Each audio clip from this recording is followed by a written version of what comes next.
So, welcome back sa B2G Podcast at nandito kami sa Starbucks, Ako muna mag-i-intro kasi di ako lagi nagsasalita. So, Luis, kamusta ka naman? So si Zen ang mag-i-interview sa atin ngayon dito. Ikaw yung main host. Luis, kamusta ka naman? Kamusta ang buwan na hindi tayo nagkausap or nag-podcast? Wala nang intro to. Matagal kami nawala. Kasi di pa kami nagsisimula nito pero ano bang nangyari sa'yo, Zen? Ano bang nangyari sa mga months natin? Anong huling podcast natin? Kay Kitch. Kay Kitch, di ba? Oo. Mga February banda yun? Oh, February. Ano ba February? Oh, February. I think March yun. March. End ng March. And then, lumaban ako ng boxing. Yan. And then, nagtingin-tingin ako ng mga school, sa flight school. Yun lang yung mga nangyari. Wala namang big deal. Sa'yo, Zen, ano bang nangyari sa'yo na? After ng kay Kitch, birthday mo, di ba? Oh, birthday Ayun, ko. yun, birthday ni Luis. Yun yung baliw sa baliw. Yun yung parang first time ko ulit nalasing ng ganon. Yung ano talaga, pagka uwi ko talagang sumusuka ako. Yun yung birthday niya na yun. Siyempre, sinulit namin yun. Tapos, after nun, parang wala nang masyadong ma-recall at that time. Kasi nag-focus ako nun sa pag-aaral ko, malapit na pala. Konti na lang, 1 taon na lang. Nag-graduate na ako. Ganun, parang nag-focus ako, tapos at the same time, nag-focus din ako sa pagbubuhat ngayon eh. Parang may time kasi na kaya ako nag-focus doon kasi hindi na ako nag-focus sa building physique itself. Kasi 'di ba, building para sa aesthetic ganyan, sa kagandahan ng katawan. Ako parang na-realize ko kung hindi ko kaya yung isang lalaki na makikita ako sa labas. Parang hindi worth it yung physique ko na napakaganda. Parang ganun naisip ko. So basically, lahat ng buhat ko doble lagi, ganun. Hindi na ako tumitingin sa physique ko. Kung hindi ko siya mabubuhat ngayon, hindi ko kaya yung isang tao na yun. Parang ganun. So yun, nag-focus lang talaga ako sa buhat. Kaya wala akong maalala. Tsaka sa relasyon ko ngayon, yo, shout out. Hindi ba malakas ka bumuhat nun pero pwedeng hindi mo pati siya kaya kasi di ka nagbo-boxing? Oo, yun. Possible yun. Ang gusto kong pag-usapan ngayon pre yung face naman ng life eh. Medyo kakaiba nga tong face na to eh. Ano bang face yan para sa'yo? Ngayon, pre, ako magiging honest ako sa podcast ngayon. Siguro, ang naging face ng life ko ngayon, na siguro, kung mapanood niyo yung mga dati namin podcast, parang may mga type ako doon, pre, na parang, okay, sigurado ako sinasabi ko, kailangan mo laging mag-work hard. Kailangan mo laging push yung sarili mo. Kailangan mo laging mag-work, diba? Pero dumarating ako sa point na, I'm still figuring things out. May nakikilala ako, oo nga, may point siya doon. Di ba? Parang habang tumatanda tayo, that's what you call maturity. Parang dumarating ako sa point na, Zen, di naman kailangan lahat daanin sa dahas. Oo nga naman, may point naman siya. Pero ngayon, siguro nasa phase ako ngayon na kine-question ko lahat. Parang dati may stand ako na okay, kailangan workout, kailangan pagtanggol mo yung pamilya, may war bukas, anong gagawin ko, di ba? Pero ngayon nasa point ako na, yun, lahat kine-question ko. Pero nandun pa rin tayo sa point na, syempre, mag-workout ka pa rin kasi, or mag-training ka pa din, rather. Kasi, kung nasa level ka pa ng buhay mo, na kailangan mo pa, wala ka pang guards, di mo pa kaya yun, like security or something. Ang tanong ko sa'yo doon, so nung question mo ba yung beliefs mo dati na kunyari sa work, pagtanggol mo pamilya mo, question mo ba yun? And kung question mo yun, ano yung naging sagot doon? Yung ganon, yung question ko. Di ko pa kine-question yun, ginagawa ko pa din eh. Di mo pa din ninigilan? Pero in all aspect siguro,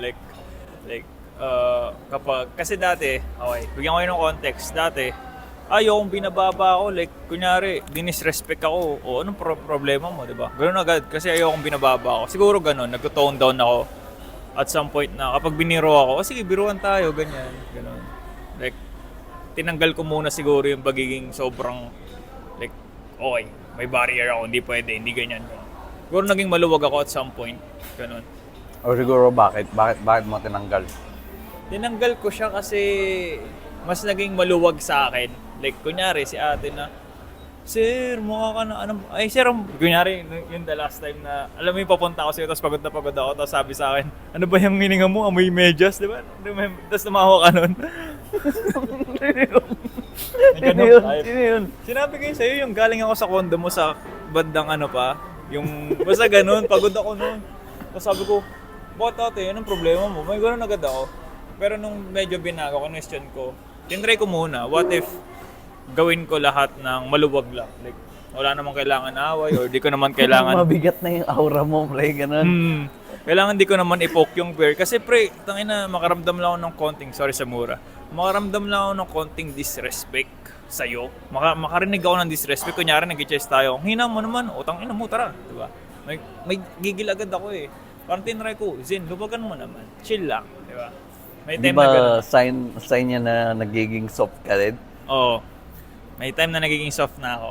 And siguro, ang naging conclusion ko dun, sa time ng pagiging soft ko, mas nagiging maluwag yung mga bagay-bagay. Like, di mo naman kailangan pagkaksayaan ng oras. Kunyari, may nag-disrespect sa'yo, okay, disrespect mo lang ako, bahala ka na. Pero kung di-disrespect mo yung mahal ko sa buhay or magkakross ka sa line na yon, doon na tayo magkakaproblema. Yun yung sa akin. Ikaw naman, anong facing mo sa life ngayon? Paano ka na ba mag-isip? Ganun pa rin ba? Like the old Luis? Yan! Si ONC, lumipat kami ng background. Tayo na medyo pilit lang tong Chill podcast lang. namin ngayon. Pero go lang tayo. Yeah! Lalaban lang natin to, G. Okay. Ayun, anong tanong mo? Anong tanong mo? Ayun, yun yung naging facing ko sa life. Ikaw, ano naman yung naging face mo? Or ano masabi mo from the old Luis sa ngayon? Ano yung pinagkaiba nila? May pinagkaiba ba? Papunta ako ngayon sa ngayon ko inaaral yung word na patience. Yeah. Yun yung magandang description sa ko ngayon. Tapos meron lang akong kwento recently na na-notice ko, pre. Minsan, di ba yung 2023 days natin, yung nasa Dagras pa ako, Oo. naalala mo yun? Kung ano-anong ginagawa natin para lang mag-improve talaga. Yung kung ano-ano tinatry natin, challenge tayo, tapos workout tayo, kung ano-anong pinagagagawa natin na Hindi ko makalimutan experiment. nun yung Sa ano stairs, ilang floor? ganon. Ilang Oo, floor yung... sa stairs. Akyat tayo ng 42 floor, Oo. ganon. Yun, pinakamalala na yun. Tapos, ito napansin ko, nakakita kasi ako, meron lang ako na randomly na stock nun na isang tao. Yeah. Tapos para siya tayo yung dati, pero na-stuck siya doon sa ano na yun. Ang tinatawag ko dito yung parang self-help junkie. Tawag nila doon, self-help junkie. Parang yung na-addict sila sa self-improvement, pero parang wala namang nag-i-improve. Oh. Gets mo? Siguro ang pinaka pinunto ko doon, ang pinaka gusto kong ipunto doon sa self-help junkie. Sa tingin mo, paano ba nag-evolve yung paano ka ba nakawala doon sa parang first phase na yon? Or nakawala ka pa doon? Pwede mo din tarangin yun. Gandang tanong nun. Kasi kasi ikaw muna para mabigay ko din thoughts ko. Sige. Well, paano ba ako nakawala sa ganun? Kasi mahilig ako mag-isip ng like kung ginagawa niyo yung hobby na to na every night. Tama ba yung ginawa ko that time? I mean, kumbaga sa chess, may mas maganda pang igagalaw doon. Or yun lang talaga yung way na yun para masalba ko yung sarili ko. May ganun ako laging tuwing gabi. And then naisip ko, parang nag-fucked up na lahat. Parang tinatry ko naman maging best version of myself. Pero may may something ba akong ginagawa? Bakit nag-fucked up lahat? Doon mo marirealize eh. Parang, okay, ginawa ko lang naman, pinagtanggol ko lang naman yung babae kanina, kunyari lang. Pinagtanggol ko lang naman siya, pero bakit mas nagalit pa siya? Anong ginawa ko, di ba? Nag-fucked up lahat. Nung na-feel ko na yung nag-fucked up na yung lahat, doon ako nag-isip. Sabi ko, Zen, kasi yung yung masyado ako laging magagalitin, gano'n. Konting poke sa'yo, poke the bear, rawr, kakainin mo na agad sila. Doon ko na-realize na, okay Zen, kailangan magbago ng konti. Okay. Yun. Eto, meron din ako na-realize. Yan. Pwede natin siyang tawagin na new mountains to climb. Ito yung kung meron man akong pwedeng mabigay na sign kung gumagana yung self-help na pinagagawa mo, is kung meron kang climb na mountain ngayon at laging nagre-reset into a new mountains to climb. Let me give you an example. Recently, yung pinakamalaking challenge na ginawa ko, yung sa boxing ko eh. Parang try ko okay, hindi ba to puro papogi lang yung ginagawa ko? Kasi kung nagpapalo ko sa IG story ko, hindi naman ako yung pala post talaga na sa story ko na nagbaboxing ako. Pero, kasi ito yung napansin ko. Pwede niyo akong tawagin dito na para maging iba lang pero ganun yung mindset ko nung ang kadalasang nangyayari pre is lahat ng tao na boxer na sila. So, parang mag-story na sila. So parang kapag ako nag-story din ng ganun, boxer na din ako. Pero sabi ko, well, kung boxer ka talaga, Wiz, bakit di ka lumaban? Ganun, sabi ko ganun. Bakit di ka lumaban? So, ang ginawa ko, hindi na ako nag-story. Tapos, pinopost ko na lang nung lumaban na ako, parang gano'n. So, yun yung parang pinaka New Mountains to climb ko. Tapos, after nun, sabi ko, kailangan ko na ng mas bagong challenge na mas, yung kakabahan ka, yung hindi mo pa alam, wala ka pang plano paano gawin to, pero it might take you years, half a decade, pero kakabahan ka. So, going back to my point, so parang yung game nun is, siguro mas maganda nito. Ang nakita ko kasi pre, parang baka masarap kasi yung feeling kapag nandun ka sa self-improvement phase. Nag-i-improve ako. Pero pag tinignan mo yung bigger picture, wait, baka gumagaan lang yung feeling mo. Parang finifeed mo lang yung feeling mo na may ginagawa kang improvement para sa sarili mo, pero di ka naman pala talaga nag-i-improve. So parang yung measurement siguro is yung pwede mo yun i-categorize Kunyari sa kanya sa workout, akin sa business. Ano ba yung, let's compare kung ano yung itsura ng progress ko sa career ko nung 2023 compared now. Mga ganun, di ba? So pwede mo yung kasi tulad nun, meron pa nga nung time, basa-basa ng libro. Pero totoo niyan talaga, hindi ko naman natapos yung libro na yun Pero, alam mo yun, like, baka umuso yung basa-basa ng libro, pero kung wala naman, unless may action kang gawin doon at magka-resulta yung action na yun, hindi, wala ding purpose yan para sa akin kasi hindi mo naman siya mako-convert sa result Like, matalino ka nga pero hindi mo hindi mo ma-apply. Wala yan. So, ganito na lang, para simplify natin. Meron ka bang goal na try mong ma-achieve? Whether sa body mo, sa career mo, sa women, any realm dyan sa buhay mo. Then next, yung goal ba na yan ay pwedeng ma-achieve? Or parang meron ka bang estimated time na pwedeng ilagay dyan? Kaya mo ba yung i-achieve na 2 years, maybe 6 months, gano'n, di ba? Like, unless siguro meron kang another mountain to climb. Oo. And mali yung term ko na pangalawa kasi pwede ding maging intangible yung mga or walang time frame yung mga yun. Tignan mo, pwede kong sabihin na ang goal ko talaga maging magaling na tatay. Like, hindi ko naman masasabing matatapos ko yun in 2 years. So pwede ding may mga ganung example. Pero continuously growing, walang stop. Siguro yun, yung kung nandun man kayo sa pace na yun, kung sinasabihan ko siguro dito yung luma kong version na yun, siguro alamin mo lang din yung kung saan direction ka pumunta.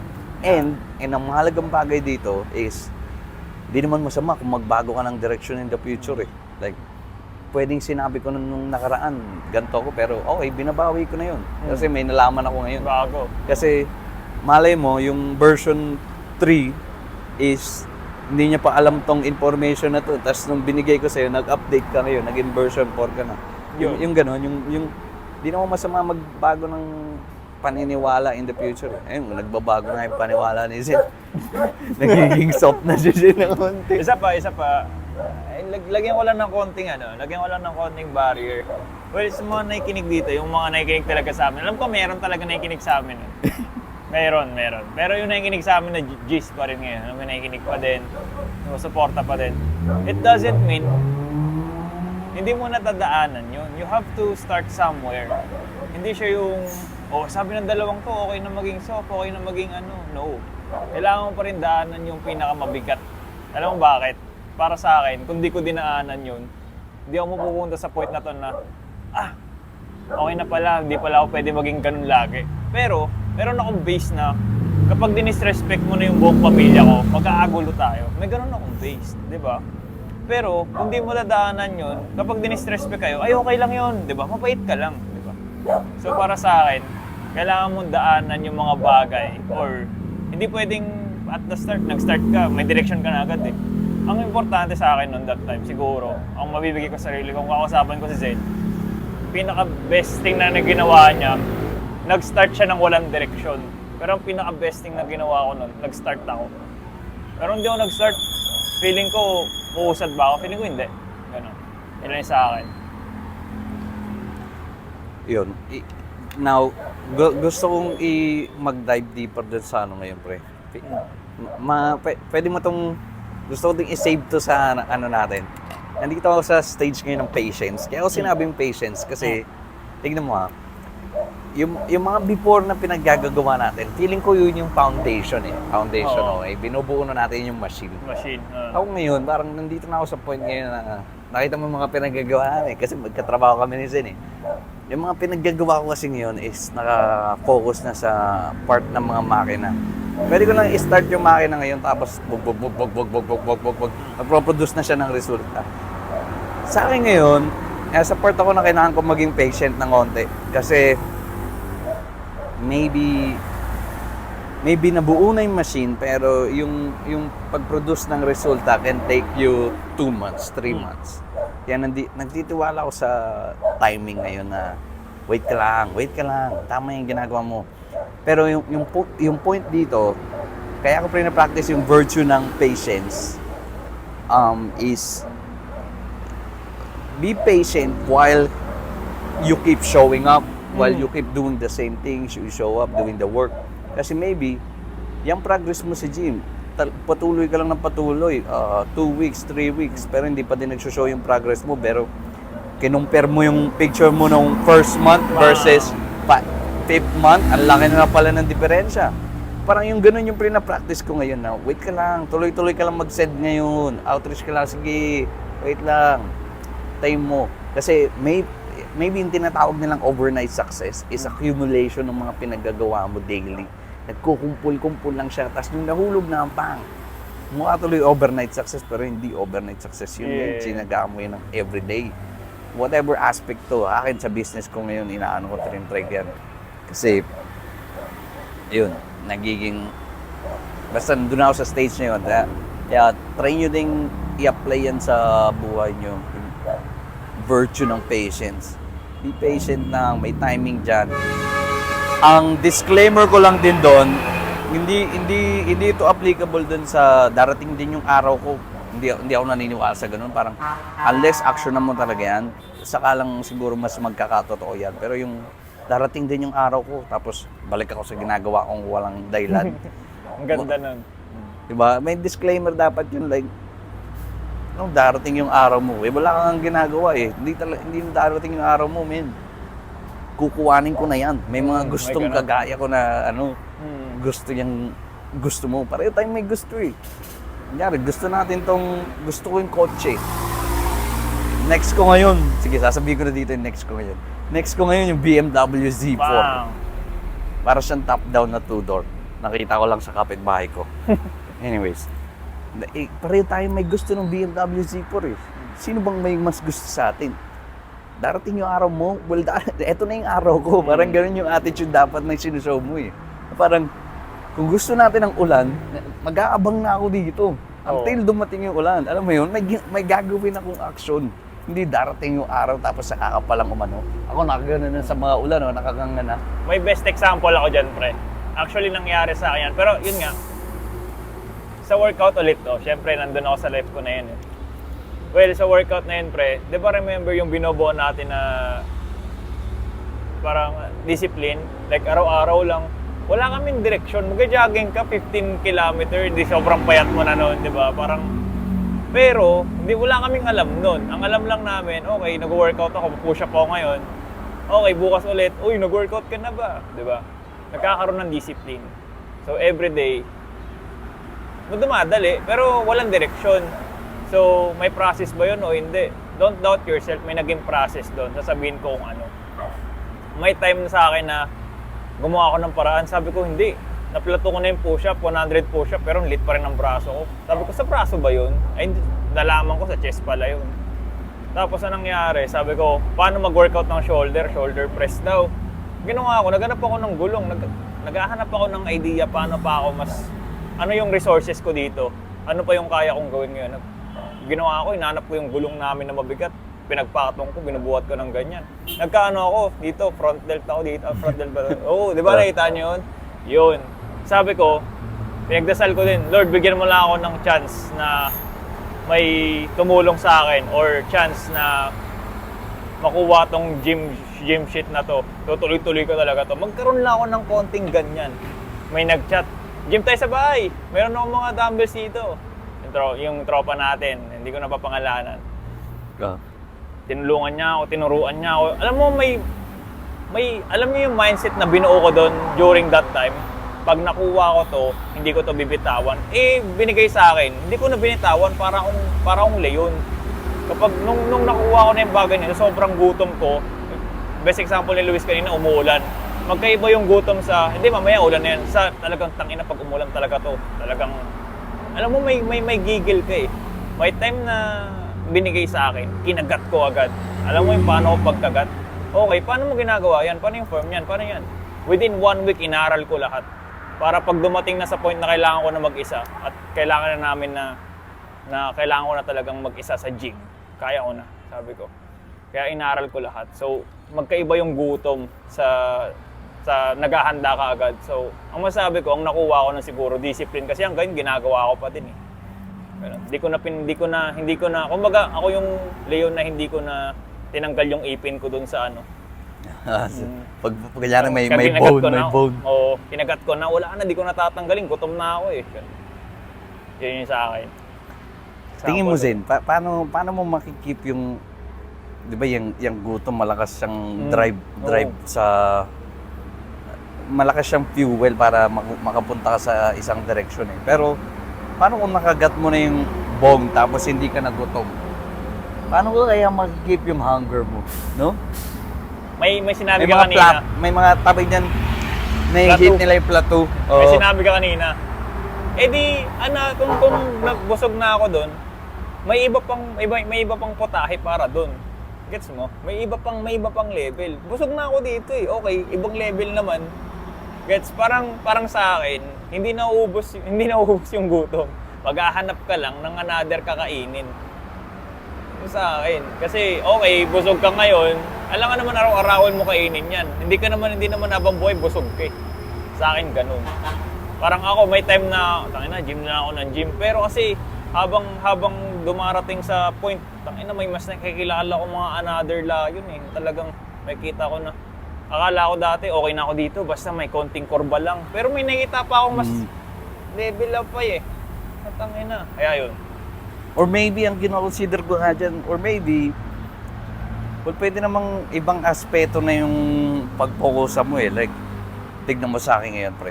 Like, minsan magkagantuhan kami ni Zen, magka-catch up kami. Tapos minsan hindi na talaga ako makarelate sa problema niya. Kasi parang yung problema ko pa yan dati nung nasa gobang ako eh. May mga ganun na siyang sinasabi. Ito naman, para lang to, in the future, magagamit mo to, pre. Yeah. Nandito naman na ako sa point ngayon na iba na yung problema ko. Pero yung problema ko na, ano na yung gusto kong setup ng buhay? Parang nandito na ako sa experimentation stage. Kasi, eto, to be fair, ano na siya, parang masasabi kong privilege na to para makapag-experiment ka. Kasi, yung iba, walang time mag-experiment eh. Kailangan mong kumayod eh. Survival pa. So living mode na to, sinasabi ko. Nandito ko sa point ngayon, pre, na pinag-i-experimentan ko na kung paano ko i-set up yung buhay ko na ready na siya ipasa, ready na siya mag-reproduce. Let me give you an example. So, meron akong office ngayon na nire-rentahan sa BGC. And then, every time, pag bababa lang ako, na-experience ko yung maglakad ng 11 a.m. ng Monday. Imagine, Monday, nasa BGC ka at 11 a.m. Nakikita mo yung walang tao doon, kakabukas lang ng mga store. Sa BGC sa High Street, 11 a.m. nagbubukas yung mga store doon eh. So parang iniisip ko, pag meron akong mga nakikita na bagay, pre, na ito yung gusto ko. And bibigyan ko kayo ng example. Meron lang akong moments dun na wala naman talaga akong balak, pero para for the experience, ginagawa ko, fuck it. Sabi ko, fuck it. Tara, bilhin natin yan. Parang one time nun, naglalakad lang ako, tapos daan nga ako dito sa Zara. Bumili ako ng pabango, out of nowhere. Ang bango na ito Tapos, yan, bili ko yan. Tapos sabi ko, ito ang gusto ko. Gusto ko hindi na ako mag-worry sa kung kailangan ko yan eh. Gusto ko yan. Gusto ko yan bilhin eh. Bilhin natin yan. Parang yung hindi na ako dito. Hindi mo na check yung price. Oo. So parang, ang punto ko dito, nandun ka na, parang ito na yung tinatawag kong optimization eh. Pinapaganda mo na yung bawat, buo na yung bahay. Gusto mo lang designan as an architect. Paano yung accent niyang wall dyan? Ano yung magandang color palette? Na tailored para sa'yo. Oo. Yun na yun. Kanya-kanyang design yan eh. So parang, nandito na, yun ang gusto nyo maging. Kasi, doon yung gusto mapunta. Kasi, once na nandun ka, nandun yung parang, yun yung freedom na alamin kung ano. Let's say, for example ngayon, hindi ko pa din nakikita yung sarili kong nagbabahay na actual bahay. Naka-condo talaga ako ngayon eh. Parang, kasi ang next ko nga, ini-imagine ko naka-penthouse ako or loft house eh. Yun yung parang next target ko eh. Now, may mga taong para sa bahay. Oo. Kunyari, Kalakoy, di ba? Gusto nila yung mga mansion type. Pero ako hindi. Parang gusto ko yung nasa high-rise ako na ano. Ganun yung na-imagine ko. So, ito na nga yun eh. Kasi nasa top na kayo. Kanya-kanya na ng claim rate. Hindi ko kailangan sundin yung ano nila. Kasi may decision ako na ito yung genuinely na gusto ko. And hindi, i-respect ko anong decision is. Pero yung, alam mo yun, parang kung gusto yun ng opinion, ito na yung magandang pace. Ito na yung tinatawag nila na pasarapan ng buhay. Sarapan na. So, kunyari yan,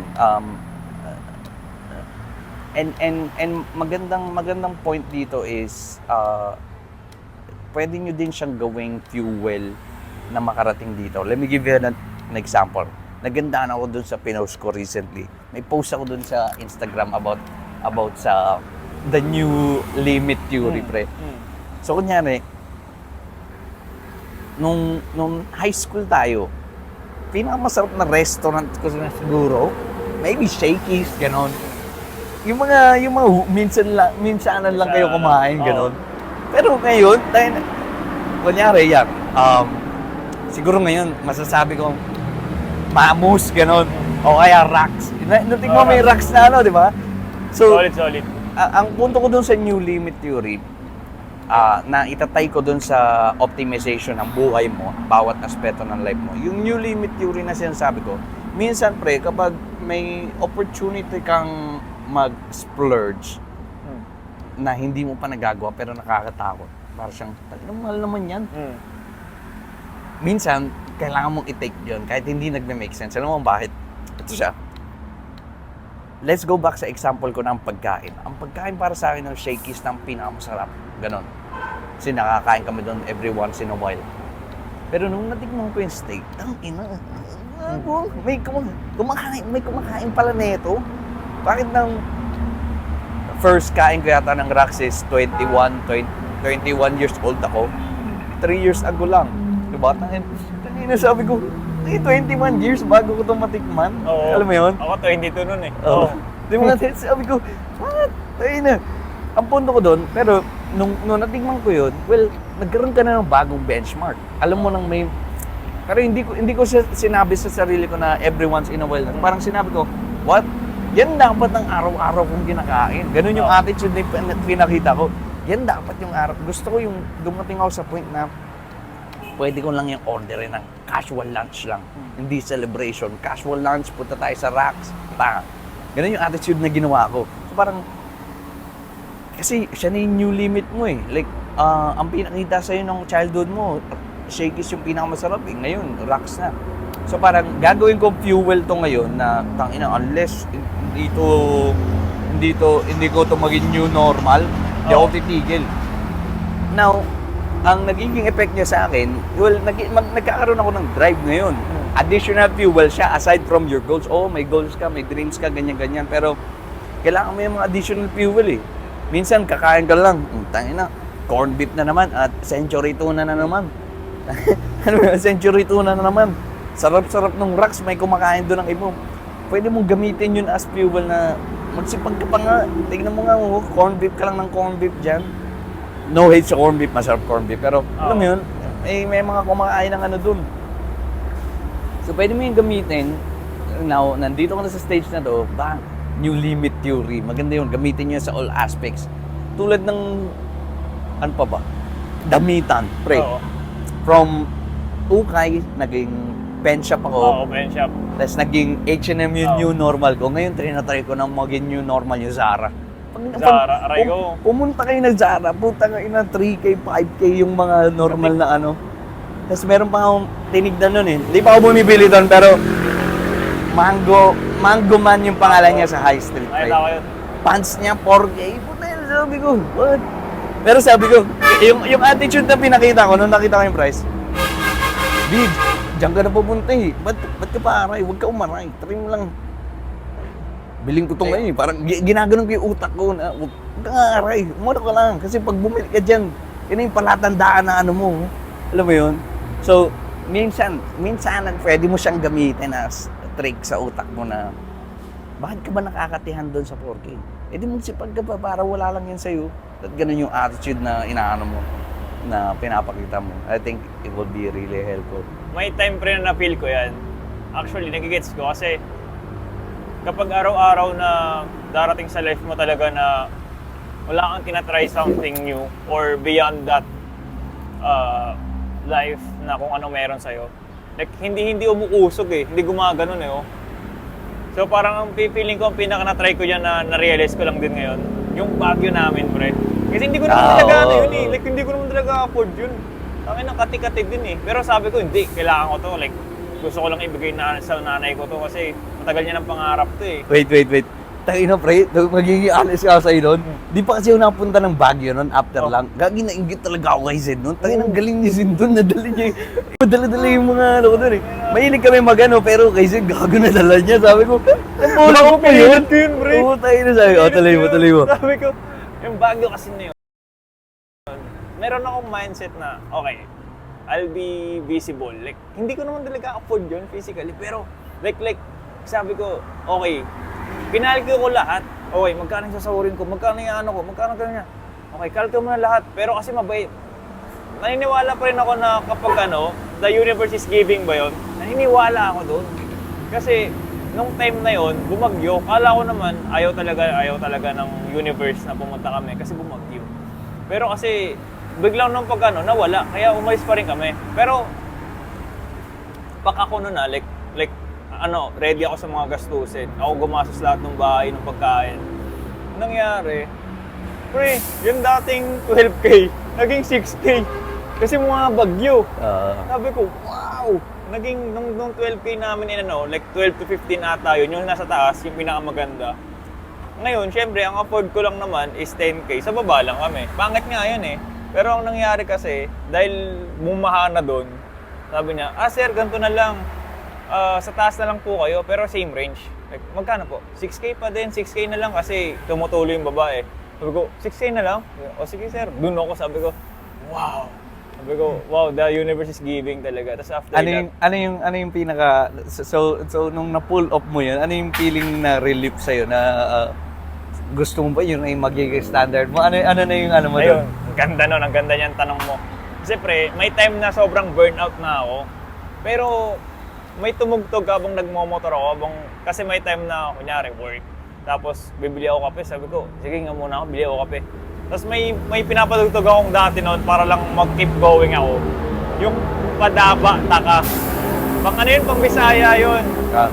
Tapos naisip ko yung buhay ko, nandun ako sa Baguio, Tapos malamig, tapos naka-ano lang ako, naka-topless lang ako. Ganun iniisip ko. Like pagka ano ko, makikita ko yung tanawin, tapos okay, bukas ng laptop. Ganun naisip ko sa ano ko, mindset ko. Ngayon, may part ako, di ba sabi mo, nare-relate ako sa Nina na binivisualize mo anong gusto mong maging. Sabi ko, kung gusto ko sa Baguio ko, pre. Tapos mabukas ako ng laptop, nasa rooftop ako. Tapos titingin lang ako ng mga, ano mo yun, ganun yung gusto kong maging buhay. Kaya siguro, naniniwala ako sa part na kailangan mo minsan tumalon kahit mahirap. Pero magkakaroon ka ng basis eh. Doon masishape mismo yung ikaw eh. Kasi hindi mo naman malalaman hindi mo naman malalaman yung design ng bahay kung hindi ka tatalon sa iba't ibang design eh. Like kunyari, hindi mo malalaman yung ibang design kung hindi ka pupunta ng mga conventions or anything eh. Kung hindi ka dadalaw sa ganyan eh. Unless may experience mo siya mismo, kakatukin mo mismo. Yun yung sa akin. Siguro, yun muna yung pinaka-flavor ko na gusto ko maging buhay. And ang magandang i-add din dyan, pre, is yung before ka mag-finalize, nagkaroon ka na ba ng, ang tinatawag nila dito is yung ano eh, meron ka na bang enough data sa business world? Yeah. May enough data ka na ba para mag-decide kung alin dyan yung best variant? For example, bibigyan ko, kung marunong kayo mag-add sa Facebook, magte-test kayo ng mga creatives para malaman nyo kung alin creatives yung nagdadala ng pera pabalik sa atin. Makikita nyo yung ROAS. Yung ROAS lang, pag binigyan kitang piso, magkano babalik na sa akin? 5? Okay, good. 5 ROAS. 6 ROAS, 4. The only way natin makikita kung sino yung panalo dyan sa mga creatives na yan is kung sino pinakamataas na balik sa atin. Ganon. So, a question na gusto ko ding, an addition na pwede ko ding i-add doon is, nagkaroon ka na ba ng enough data para magkaroon ng good judgment dyan? Like,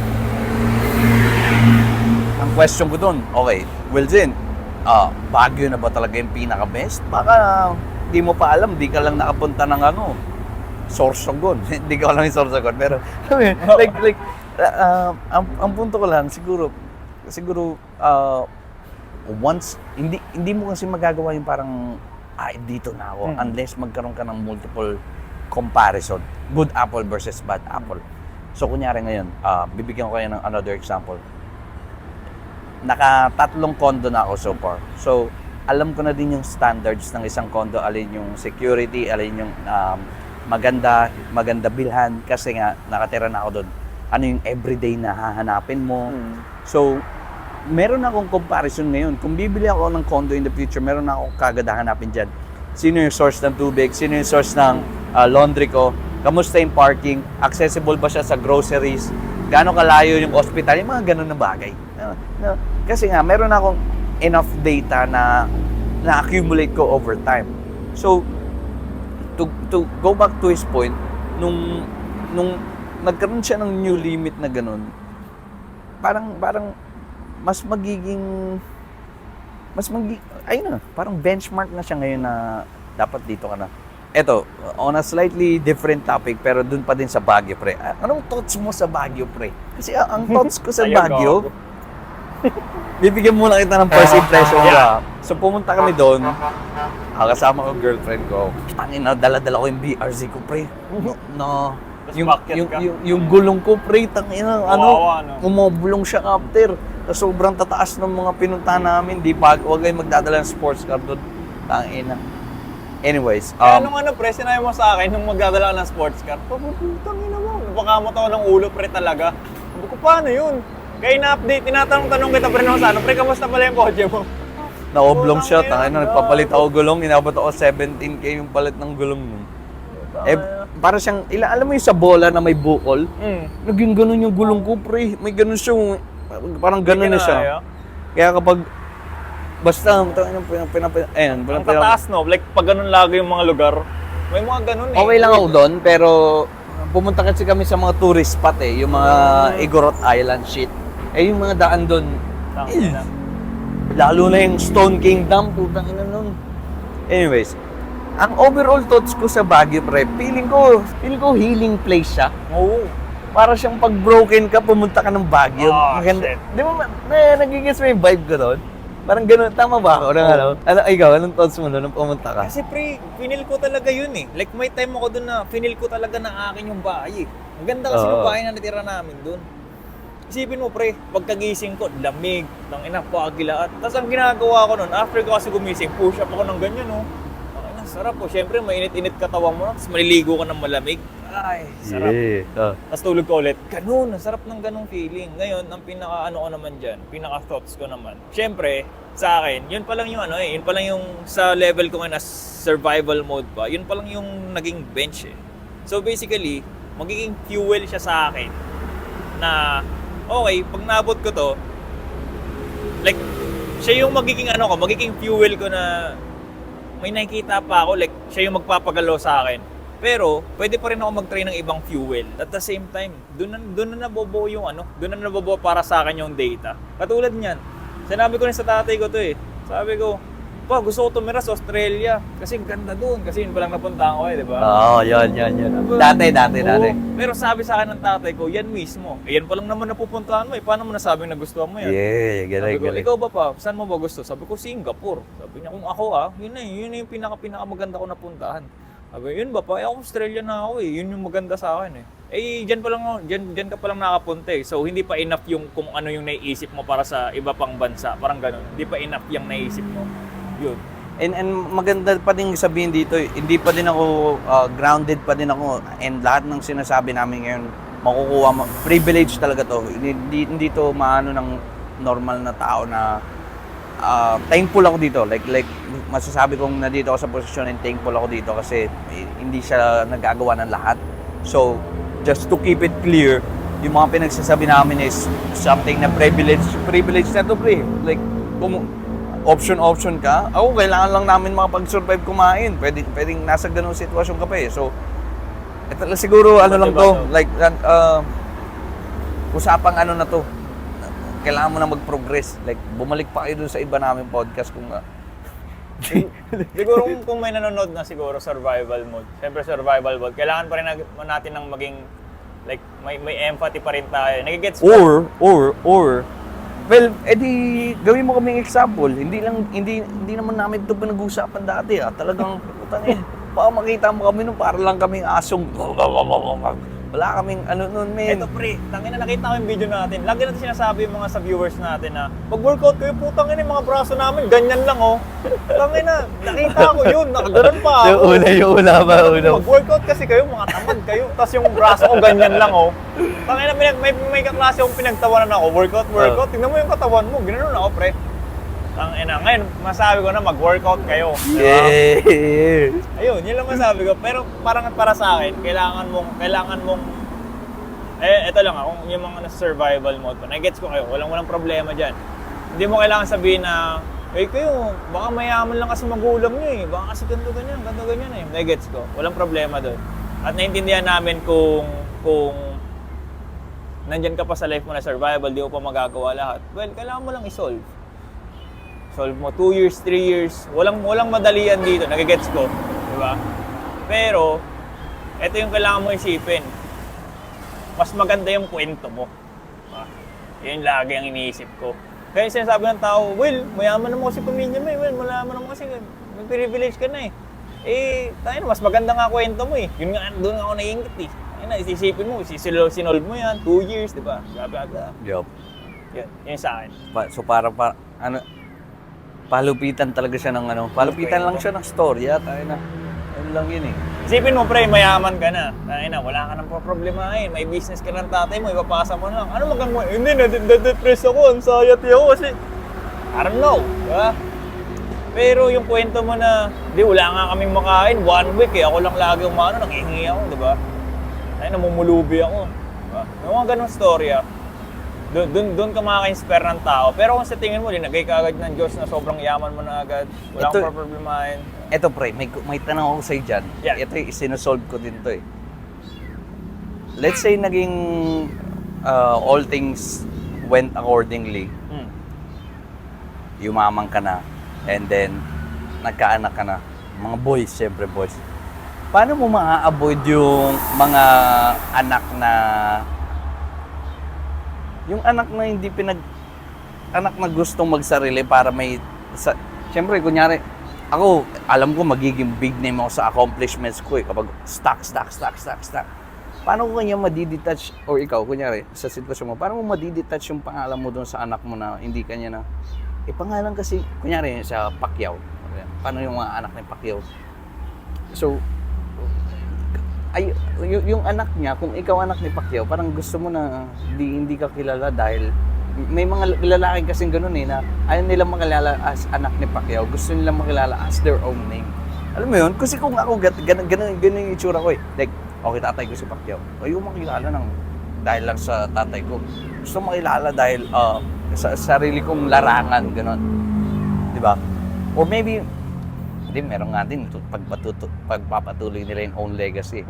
Pero, ang punto ko dito, paano mo maiiwasan yung mga anak na humihiwalay pa dahil lang para lang may papatunayan sila na sarili? O kailangan ba nating iwasan yun at the first place? Yun din ang iniisip ko eh. Ikaw, mayaman ka na, may anak ka. Tapos gustong umiwalay sa akin.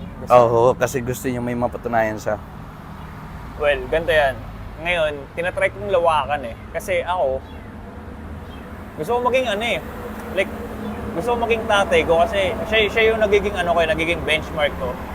Pero feeling ko yung mga taong ganyan or nagiging ganyan mag-isip, feeling ko masyadong nalulunod sila na, kunyari ako anak mo, ikaw si Tex, na sobrang ingin ng pangalan mo. Anything na gagawin mo, kunyari gagawa ng drawing, magaling mag-drawing, anak kasi ni Tex yan eh, di ba? Taas ng grades, matalino kasi matalino yung tatay, si Tex, gets mo? Parang wala nang si Zen. Wala nang hindi nare-recognize yung pangalan ko just because tatay kita. Kaya minsan iniisip ko din, baka lunod na rin sila kasi anytime na gagawin nila, mayaman kasi kaya nakapag-wish bus. Kaya nanalo yan kasi tatay niya si Pacquiao. Nagigets ko rin. Pero sa akin, kung magiging ganun yung anak ko, nagigets ko rin, kung magiging ganun yung anak ko kasi naging big, kunyari lang, naging big yung name ko, tapos gusto niyang humiwalay. Like, Dad, gusto kong ma-recognize as me. Sabi ko, magkaiba na tayo ng challenge ngayon, kailangan mo ma-figure out yan. I-figure out mo. Hindi kita tutulungan, hindi ko kasalanan kung bakit naging big yung name ko. Kasi pinaghirapan ko rin to. Pero kung gusto mo maging big yung name mo, na mahiwalay sa name ko, i-figure out mo. Hindi ko na problema yan. Kailangan mo i-figure out, gag-guide lang kita. Ganun. Para sa akin, ganun. Kasi nakikita ko, Hirap mag-detach yan, pre. oo nga eh, kasi yung isa din sa nakikita ko, okay. Yung siguro yung kapag na-instill mo sa kanya na may duty ka as lalaki na ipagpatuloy yung last name mo. Kasi ang gaganda ng ginawa ng mga ganun sa iyo eh. Tapos siguro guidance lang din talaga to na hindi siya pumalpak kasi kunyari ako nga technically as nag-mature lang talaga ako, saka ako lang na-realize talaga na Siguro, pre, privilege problem na yun. alin. Privilege problem na yun. Yung mga ganun, hindi gusto magsulo, di ba? Well, let's say privilege At problem. the same time, ego. Parang hindi, kailangan ko rin maging sarili ko, parang tatay ko, di ba? Own legacy ko. Nagets ko din eh. Pero ego. Ganun. Ako sisisihin ko yung sarili ko doon. Kung dumating yung punto na naging ganun yung anak ko, sisisihin ko yung sarili ko doon. Bakit naging ganyan siya? Bakit gusto niyang humiwalay? Like kasi meron pa din akong twist na pwedeng gawin doon eh. Maghiwalay ka pero gawa ka ng parang gusto ko siya bigyan ng either option na gawin mo yan gusto mo pero hindi kita bibigyan ng silver spoon, gano'n. Parang nagets ko, pre, kasi ako gusto ko lang din naman maging idol ng anak ko. Parang gets mo ba yung point? Parang sa akin ganun. Parang hirap kung kalabang kanya, pre. Ibang usapan na to, pero entry level na to ng pag-fatherhood, pre. Uy, malapit na ako. pero ito din, di ba? And masasabi ko ding in the future, ngayon medyo sorry pa ako na nag-uusap ako about sa privilege, pero baka sa mga next episode, di na ako maging sorry about pag nag-uusap na ako ng privilege. Tangin na, di ba? Pinaghirapan namin to eh. Parang ganun na dapat. Hindi ko naman kayo minumura, pero yung attitude na hindi naman hinand sa amin to eh. Pinaghirapan namin to eh. Gusto mo ba yun? Kuhain mo din. Parang ganun yung attitude. Pero siguro siguro nga dapat na natin ito masyado itanong-tanong na sa mga may experience dun, you know, na paano mo kaya siya inaano? Gusto ko nga minsan gusto ko interview ng tatay na mismo. Pero yung iba kasi din yung kanya-kanya na kasi yan, pre. Ano yung feeling ko din, merong mga style yung pagpapalaki na yan, and usapang privilege kanina, yung kunyari pag-optimize ng buhay, feeling ko din related na dun eh. Like, okay, ngayong naka-optimize na yung buhay mo, paano mo na siya gusto ngayong palaguin? Like, for example ngayon, narinig ko recently, nakinig ko podcast ni Parang Hybe. Parang Hybe gusto ng 5 anak. Ganun. Okay, interesting. Tapos ako naman, ngayon ko lang sabihin to, pero ako gusto ko mga 15, ganun eh. Putang ina, Real talk yan? Real talk to. 15? So, kahit puro lalaki sila, okay lang yan. Mag-spread yung mga Ortega na gin. 15. Anyways, pero parang, feeling ko, ito na yung, sa survival, pwede pa kayong magtagpo. Pero kapag nandun na kayo sa living mode na, doon na tayo pwedeng magkakaiba-iba talaga. Kasi, doon na lalabas yung creativity mo. Ganon. Kumbaga magde-design ka na ng something para sa'yo eh. Alam nga naman, i-refer ko yung gusto kong life na sa ibang tao, which is not good, di ba? Kanya-kanya tayo ng taste. Iba gusto ng goth, di ba? Well, taste mo ba yung goth? Diba hindi? Yun, doon siya masaya. Fetish design yan eh. Fetish design yan. Diba yung mga goth? Oh, hindi ko kayo pinagtatawanan yung mga goth. Hindi ko kayo pinagtatawanan, di ba? Kanya-kanya tayo ng taste. Ganyan para sa akin. Kung masaya ka, like, yun yung nagbibigay sa'yo ng fuel, nakangiti ka tuwing umaga. Yun yung style mo na yun. Pero yun din, pre, kasi kailangan na din natin magkaroon ng idea dyan kung sagot? Hindi. Yung sa fatherhood, kung kunyari, example ko kagad ng father kung paano niya shape si Trump eh. Paano niya pinapalaki ngayon si Baron Trump. Makita mo nanonood ako ng pinanood ko yung documentary ni Trump na kung paano siya umilos talaga. Iba yung level ng frequency nila, pre. Alam mo, hindi sila tolerate ng bullshit. God, may mga iba yung baseline nila eh. Ganun, may mga ganung type na ng type beat ng tao na. Like yung ito na yung mga unfair advantage na tinatawag kasi paano kung ito tayo 18 years old ka sa palang kumaka-catch up. Paano kung yung the moment pa lang na binuhay yan, naka-optimize na yung buhay ng anak mo para manalo. Yun ang mga kailangan nating Pre, may best example ako dyan, pero hindi ko alam kung anong mo dito. Anong view mo dito. Kilala mo yung racer? Nakalimutan ko, best friend ba yun? Nakalimutan ko yung pangalan niya. Right, Basta racer siya, F1 racer. Oh. Nabasa ko lang siya somewhere, like sinare din siya sa akin ni Sanson, best friend pangalan niya. Pre, pinalaki lang siyang beast nung tatay niya.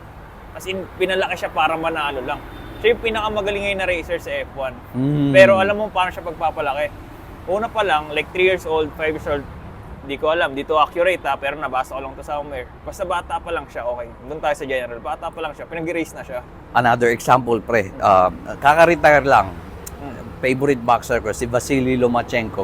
Vasily Lomachenko, pre, bago siya ipag-boxing talaga ng tatay niya, pinagsayaw muna siya ng 2 years para gumanda yung footwork niya. Pag pinanood niyo yung footwork ni Vasily Lomachenko, ang tawag sa kanya, The Matrix. Man, yung footwork niya.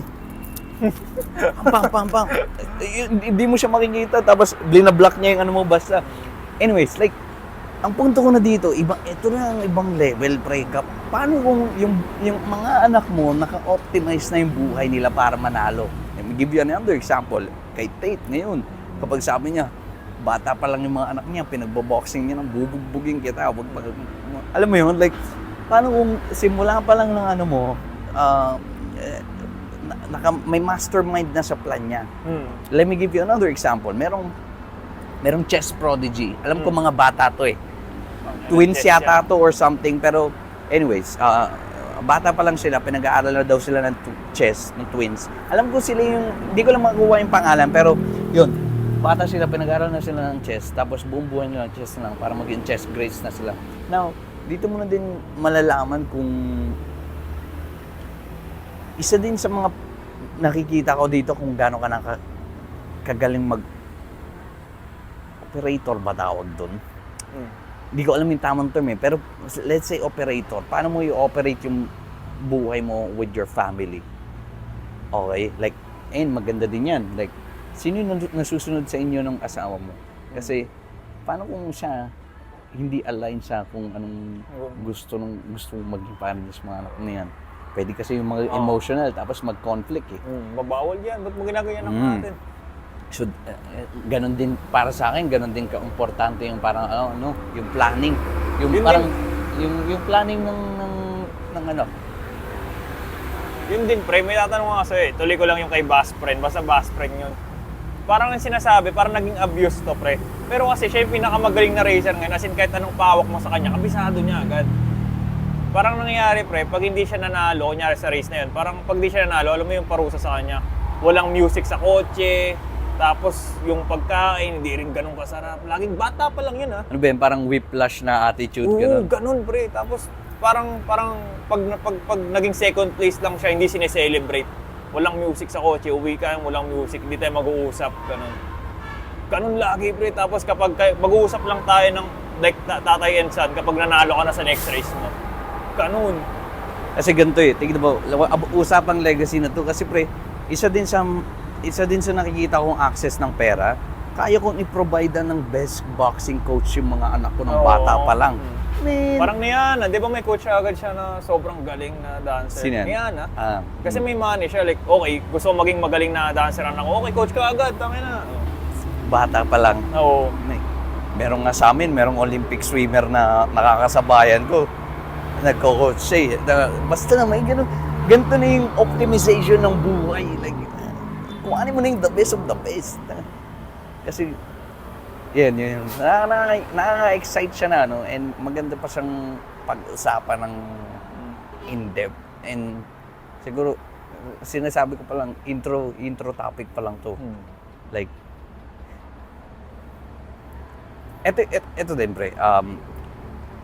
Masasabi kong, punta tayo sa topic ng, bakit may mga nagsasabing pag nagkaanak sila, nawawala na yung pagkabinata nila? Sa tingin mo, paano mo ma-avoid yun? Or kailangan mo ba silang i-avoid at all? Let's say. Or, ano ba mas maganda tanong, ano yung magiging itsura ng Zen kapag tatay na siya? Ganda. Ganun pa din ba? Or saan ka magbabagong part? Alam mo yun? Well, ito kasi, pag-agas sa mga tatay. Siyempre, kaya nawawala yung pagkabinata. Let's be real, yung mga tatay ngayon, like mga age ng tatay ngayon, nasa survival mode pa rin talaga kasi nasa old money, nasa sila kung paano kumita ng pera. Alam mo maging engineer para kumita, gets ba? Parang sa akin, nasa old money pa rin sila eh. So basically, kaya ganun, busy pa rin sila sa work. So, ang sa akin naman, kaya nawawala yung pagkabinata kasi syempre papalaki mo pa yung anak mo kapag may nagtanong or anything, di ba? Kailangan mo pa ibigay sa kanila yun. So sa akin siguro, not enough data pa to para sabihin kung ito na yung paniniwala ko. Pero kasi nakita ko yung parang tatay ko, siya na yung pinaka-the best eh. Alam mo yun? Parang sa mata ko, tayo na. Pag may tinanong ko pa, ganito kasi ganito ganyan. Wait, kasi ganito yan. Gets? Parang siguro ako gusto ko maging tatay na ako yung magiging rock niya. Like, tangina, siyempre as bata nakakatakot eh. Parang sino yung anong gagawin ko dito, ba't ako nabuhay? Gusto ko mahirak ako na may mahawakan muna ako saglit. Wait lang. Ganun. Gusto ko maging ganun ako ng anak ko.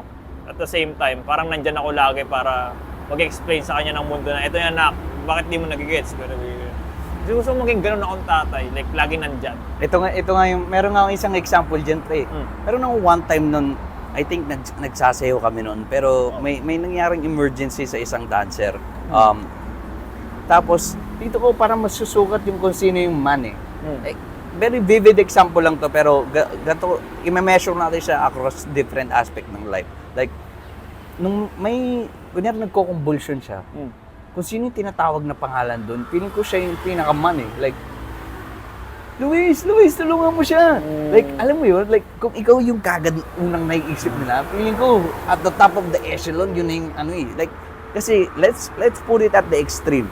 Mamamatay na kasi siya kung wala siyang tulong na ginagawa eh. And kung mamamatay ka na, sino yung lalaking hanapin mo dun? Kung kung kayo, tatay na kayo, at hindi ikaw yung tinatawag Ay, niyang sakit. pangalan doon, gagi. Ngayon, si mami, ay, gogo, You might have failed, di ba? Shit. Yung, I don't know, call it ego, pero feeling ko, sign siya ng fatherhood kung hindi ikaw yung tinatawag na ano doon. Like, feeling ko na responsibilidad mo dapat yun. Yun eh. Like, Hindi ko rin pre, ang ganda nga ng sinabi mo kasi hindi ko rin, kahit wala si Papa Lai kasi sa work niya yun eh.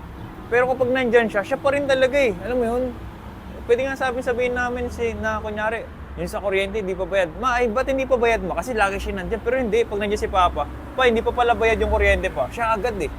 Gets mo? Parang meron siyang authority lagi na kapag nandyan ako yung G ng bahay namin. Parang ganun. And yun yung gusto kong mangyari. Kasi ang hirap nun, parang isipin mo ganito, parang sa akin to, masakit to. Parang nagka-problema. Tapos, ang nangyari lang to, extreme na to, wag naman sana, knock on the wood. Sunog yung bahay nyo. Alam ni mami yung gagawin. Diba parang, you failed as a dad. Parang, or even as a man nga lang eh, as a man lang. hirap, sakit nun. Sa akin, masakit. Hindi ko alam. Si mami nasunog yung bahay na. Sakit Kasi nun. maganda ding iniisip to kasi merong mga taong nagwo-work sa worst case scenario eh. Like yung sa iyo pre, alam ko sinabi mo yun kay Koy na sabi mo ang motivation mo is parang ayaw mo maging wimp ayaw mo matawag ng wimp ng anak ka. Oo. Meron kasi nagwo-work sa ganun. Meron naman nagwo-work sa paano naman kung ikaw na yung idol niya? Yung best case scenario naman. Nandito yan sa two leverage eh. Like saan ka doon nagli-lead? And then gamitin mo yun as power doon sa ano mo. So ako may bago ngayon, pre. Di ba dati yung iniisip ko para mag-workout? Ako may bago ngayon iniisip. Eto, may time kasi na may nangyaring aberya sa boy ko. Di ko nasabihin yung detail. Basta may nangyari siyang aberya. Ngayon lagi kong iniisip, what if sinugod kami, nang nangyari may pamilya na ako, may asawa na ako, may anak na akong isa, pangalan Zachary. Ang pangalan na yun doon. Sa nangyari, may pumasok sa aming magnanakaw na 5 tao. Tapos sa lagi kong iniisip, pag hindi ko nabuhat to, hindi ko kaya yung 5 tao, mamamatay sila. So sabi ko, ako ba yung tatay na, tumakas na kayo, ako na bahala dito. Sala ko yung pinto. O ako yung tatay na, tara na, takas na tayo guys, di ba? Gusto ko yung tatay na kaya kong mag-hold ng 5. Ganun na, pre. Ganun na ka-extreme yung iniisip ko. Like, may time na ako na, tayo na, pag di ko binuhat to, pussy ako, hindi ko kaya mag-hold ng 5 tao, hindi ko sila maliligtas. Ganun lagi iniisip ko. Yun. Kaya lagi akong nagka-up ako, hindi na ako sa physique eh, doon ako sa strength. ang isang ano ko nga dyan, pre, like paano naman yung mga ayaw mag-anak, no? Paano kaya yung motivation nila? Hindi ko lang Hindi ko, eto nga, kung sino yung ayaw mag-anak, hindi ko Intervene nga namin Hindi kayo. ko Gusto na lang ano. Yung mga taong, ayoko talaga ng anak, pre, kasi sakit sa ulo eh. Alam mo, ano ba bang mas masaya sakit na bata? Okay, ganun yung isip ko. Mga di ka makasundo yung mga yun, no? Yung mga ayaw mag-anak. Gago mga weird kid. Hindi, joke lang. Pero marang nakakaon yung mga ayaw. Sabi ni Zen, kung ayaw mo mag-anak, weird kid ka. Hindi, joke lang. Pero para sa akin, karamihan to hindi ko linalahat. Pero karamihan na nakausap ko ng mga ayaw mag-anak, pre, or ayaw ng mga bata. May problema. It's Sa either hindi sila, childhood nila, ganun. it's either hindi sila patient enough to understand that hindi pa nila naintindihan yung mundo. Kunyari, ang ingay naman ng bata, sarap sakalin, parang gano'n. Ibig sabihin, hindi niya naintindihan o hindi niya hindi mataas yung utak niya enough to understand that kind of situation. Parang gano'n sa akin. Ako naintindihan ko, maingay siya kasi hindi niya naintindihan. Umiiyak siya. Kasi hindi niya nagigets kung bakit nakuha yung lollipop niya. Bata pa siya eh. Ganon. Wala silang ganon. Kaya hindi ko nagigets. Parang hindi ko lang nagigets. Pero hindi ko kayo hate. Kanya-kanya tayo eh. Kasi hindi ko rin alam iniisip nyo. Pero karamihan na nakusap ko ganon. Parang ano ba yun? Umiyak yung bata, sarap sakalin. Diba? Parang sobrang bata tignan. Ganon. Pero pero ako pag may umiyak ang bata, okay, umiyak ang bata, ba't ko umiiyak? Oo, diba? Kasi bata pa sila eh. Ganon. Sa akin, importante rin sa akin, nung naghanap ako ng mga katuluyan ko, tinatanong ko agad kung mahilig ka pa sa bata. Ganun. Pag sinabi niya, hindi, ayoko nga niya, nakakainis eh. Medyo atras ako konti ng ganyan. Hindi ko rin nagigets. Alright, that's it for this episode. Subscribe. Yun lang, last message. Last message. Ikaw muna, last message sa mga gusto maging tatay. Mga last message sa viewers natin before ano. Anong kailangan nilang abangan? Abangan? Wala kayong kailangan abangan. Wait, pero itong Bigyan ng mga snippet lang. Yung Magandang- mga kailangan lang ano yun. I think magandang sign siya na na surprise ako sa mga napag-usapan natin ngayon kasi hindi ko ina-expect na pag-uusapan ng version ko to nung nasa Selandin pa kami. Basta makita niyo yung mga wala na kasi yung first Wala. episode namin na yung mga tuloy-tuloy eh. Pero sign siya ng progress, makikita niyo. Sign siya ng progress. Well, ganun lang naman dito eh. Sign siya ng improvement. Wala. Siguro hindi ko na kailangan mag-speech dito. Like eto na yun, magiging resulta na lang to. Like wala na masyadong words, wala na masyadong kundi ka pa din inspired hanggang ngayon. Baka wala ka ng pag-asa, G. Mag-quit ka na. pero tayo na, kung di ka pa din motivated, wala na kami magagawa sa'yo. Bahala ka na, G. Kanya-kanya nakikita tayo. mo nakikita mo na yung produce, yung resulta eh, di ba? O yun. Anyways, peace.